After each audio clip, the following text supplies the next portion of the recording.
Bonjour à tous.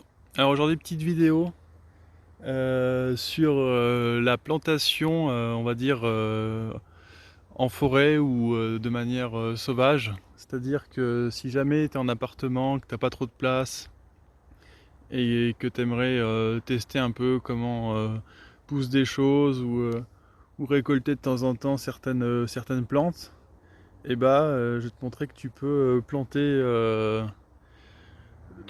ça dans la nature et au final les gens ils y touchent pas trop parce que déjà ils ont forcément un petit peu peur de si la plante elle est toxique ou pas. Donc par exemple il y a le basilic, il ressemble à une autre plante très toxique. Donc si jamais tu vois du basilic dans la nature et que tu sais pas d'où ça vient, il faut mieux pas en ramasser. Et puis voilà, les gens ils font pas forcément gaffe à ce qu'ils voient dans la nature, donc faut pas avoir peur quand tu plantes quelque chose en forêt et que tout le monde passe devant, qui te la ramasse parce qu'il y a très peu de chances que ça arrive.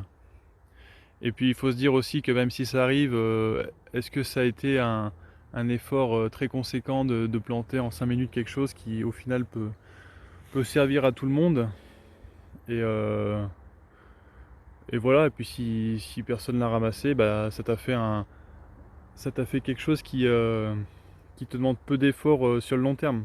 Tu l'as planté et après tu n'as plus besoin de l'arroser, tout ça. Donc comme exemple, là je vais prendre le laurier que j'ai planté. En gros, l'idée c'est que j'en avais chopé au marché, c'était genre 2 euros les 10 plants et j'en ai mis sur mon balcon, mais après en fait j'en avais un petit peu trop.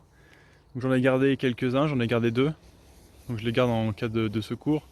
Et le reste, je les ai un petit peu plantés partout. Et je pense qu'à l'automne, je vais refaire une vidéo là-dessus où je vais planter des boutures de pas mal d'arbustes fruitiers. Alors ça sera par exemple des groseilliers, des cassissiers, des trucs comme ça.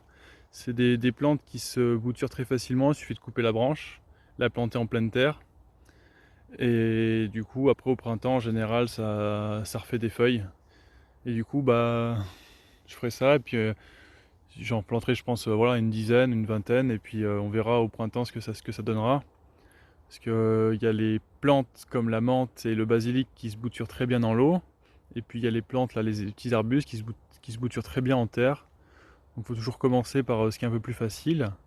Et puis si ça marche bien, bah après voilà, on refera une espèce de forêt d'arbustes et puis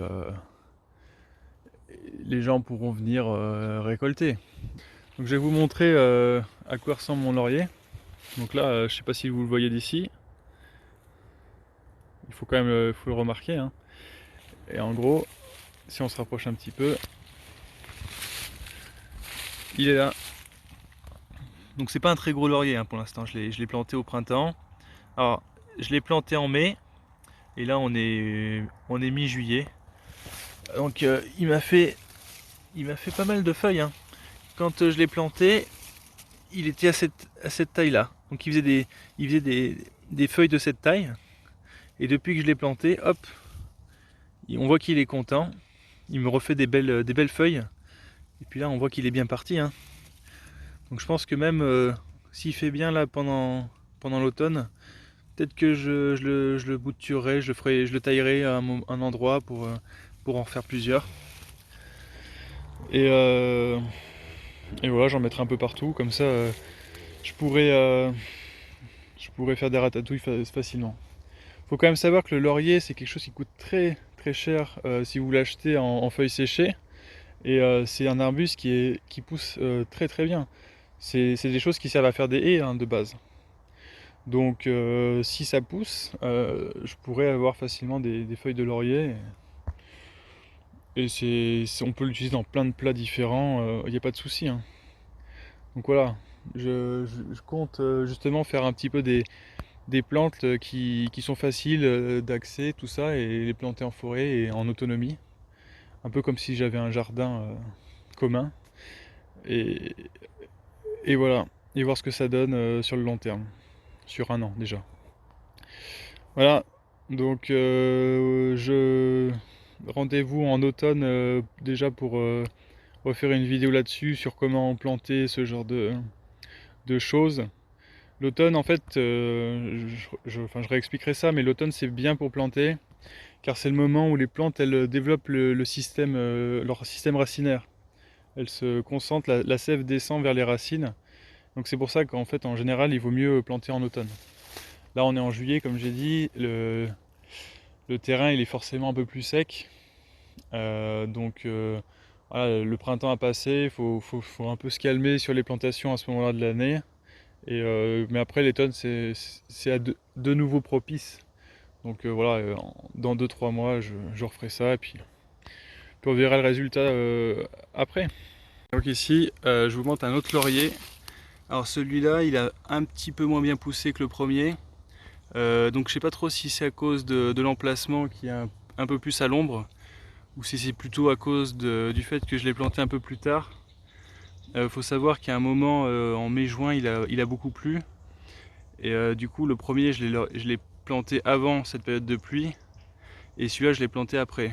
Donc peut-être que comme il était un peu au sec, il attendait que la terre soit plus humide pour grandir. Et donc voilà, c'est peut-être ça, ou peut-être l'ensoleillement, je sais pas trop, ou des fois ça vient aussi du laurier qui grandit moins bien. Mais en tout cas, il a l'air d'aller plutôt bien dans tous les cas, et, euh, et j'ai 2 endroits où il y a du laurier, donc si jamais quelqu'un prend un des lauriers, j'en aurai un en réserve. Voilà, c'est tout pour cette petite vidéo.